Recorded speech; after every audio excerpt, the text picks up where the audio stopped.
Hello.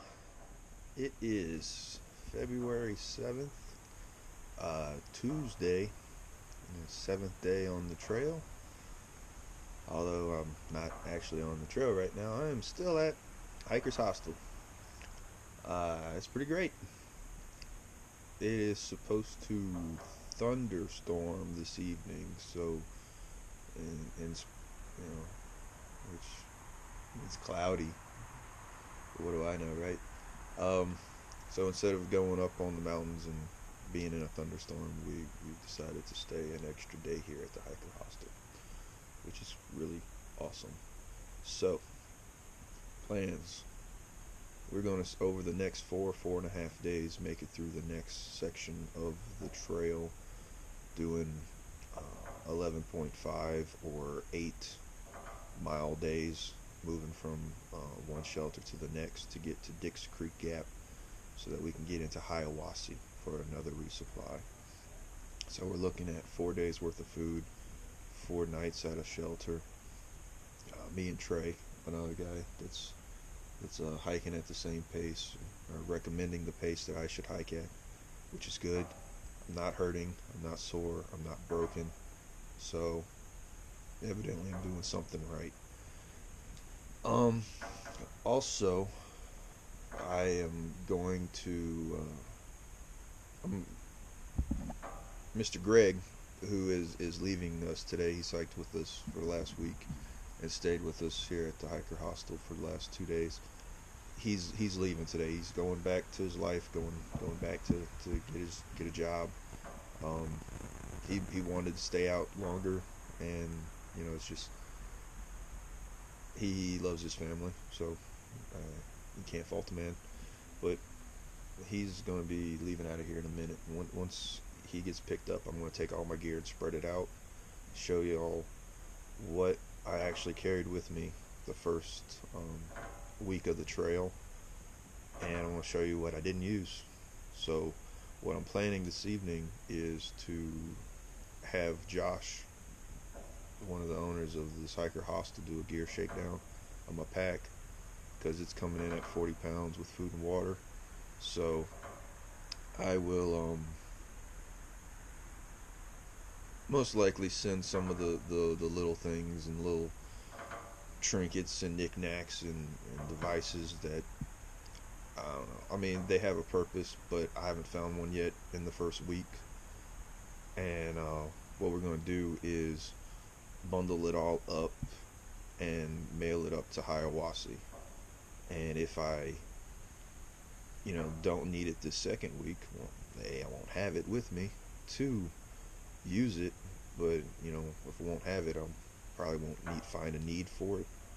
And if I don't use it within the second week, or must have it once I get up to Hiawassee, I'll end up mailing them home. Also, what I'm going to do is my tent.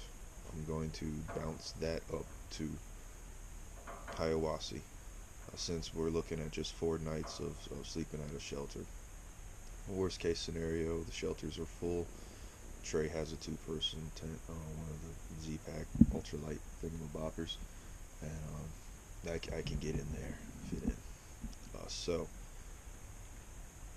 with that being said, my pack will probably be 5, 6, 7, 8. Let's see how much he can pull off of it. And I know the first thing he's going to unclip is that buck 119, and I'll be like, let's go and I'll duct tape that thing to my ankle if I have to. But we'll see. I actually did use it to open up the Zippo fuel to reload my hand warmer, which I like.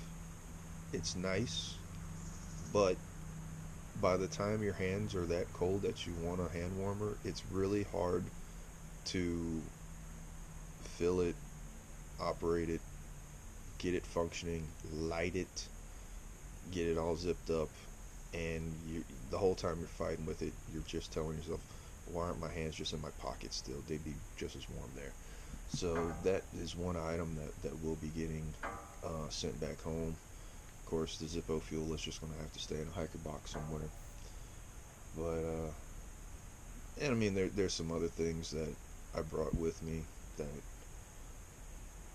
like that wash bag. What was I thinking? Even if I did take some time to go get some extra water to wash my socks in, like, how could I dry it? It's been super cloudy and cold for this last week, so I would just be walking around with wet clothes if I actually did just try to run them through a wash bag.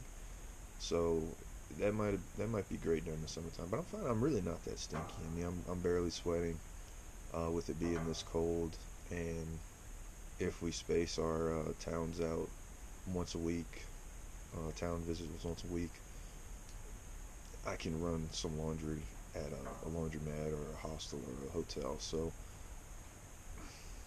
I don't know. It's a neat little item, but I'm not finding an actual use for it on the trail. So it's another thing that'll be going back. So we'll see how much lighter my pack can get, and yeah, that's the update. So my day 6 and 7 video will be mashed into one, most likely, because it's just been here at the Hiker Hostel in Georgia, and I'm gonna rate this place seriously. If anyone's watching this thinking about coming through Georgia or starting out, give Hiker Hostel a call. Seriously, they will help you get from Atlanta to here, from here to the start of the trail. Neal's Gap, Woody Gap, they will get you anywhere around the first part of the trail that you need to get. Really nice people, really clean hostel. I'm serious. They have spoiled me for a hostel. Every other hostel I go to from here on out, I'm just going to be comparing it to Hiker Hostel, and this place is just amazing. So if you're coming through, give them a call. This is a really nice place to take a zero. She brought us into Dalgano. I'm saying that horribly wrong, but it had a Walmart, a dollar store, a Subway, all right there in the same parking lot. So, post office, good for resupply, good for mailing out things. So this is, I'll say it again, this is a must stop for your first stretch of the trail, whether it's just getting started or coming here for a zero after your first week. This place is awesome. So, yeah, I get in there, get this gear spread out, and get my GoPro mounted up, and bring you through what I have so far. Keen boots, food bag, which that's the next supply of food, ground cloth, tent poles, tent stakes, Z-seat, sleeping pad, Sea to Summit pillow, Igneo 19-degree bag,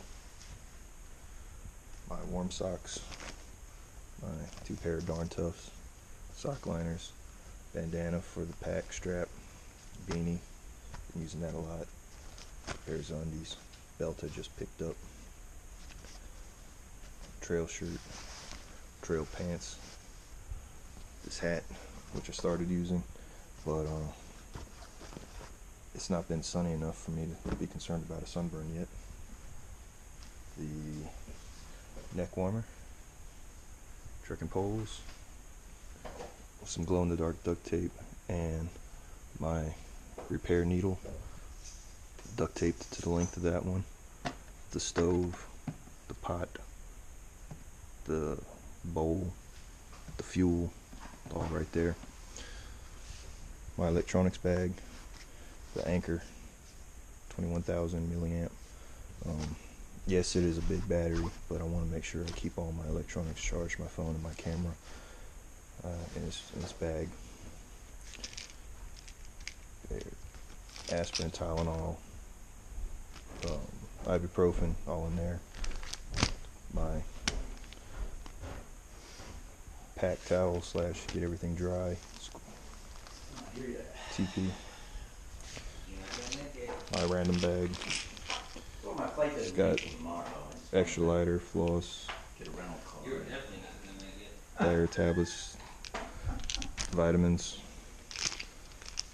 different types of tape, medical tape, athletic tape, duct tape, and pack. Buck 119. The hand sanitizer, little compass, thermometer. Everything's out the pack. A couple extra carabiners.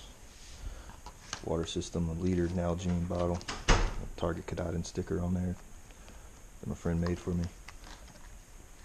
0.7 liter smart water bottle with the 1 liter cut out, stuck to the bottom with some rubber bands. Full size Sawyer squeeze. 2 liter platypus to put the water in both of those. Bug net. Headlamp. Very useful. The wash bag that I haven't used yet and probably will continue not to use. An extra liner for my pack. The shovel. Just have it wrapped in a bag. Bear cord. Bear bag cord. The first aid kit with extra moleskin and a mini Bic in there. My Gore-Tex jacket, rain gear, and the leaf bag, garden leaf bag that I've turned into a rain skirt. Spare garden bag for rain skirt if it gets ripped up. Some wet wipes. The signal mirror. The hand warmer, which will not be coming with me anymore. The Zippo fuel, because it's just too much to get going. AT guide, AT passport, a couple postcards, and the orange buff. Marmot jacket.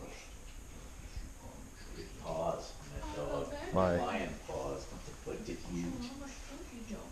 wet shoes, camp shoes, a warm pair of pants, and my town shirt that I've been living in for the last 2 days.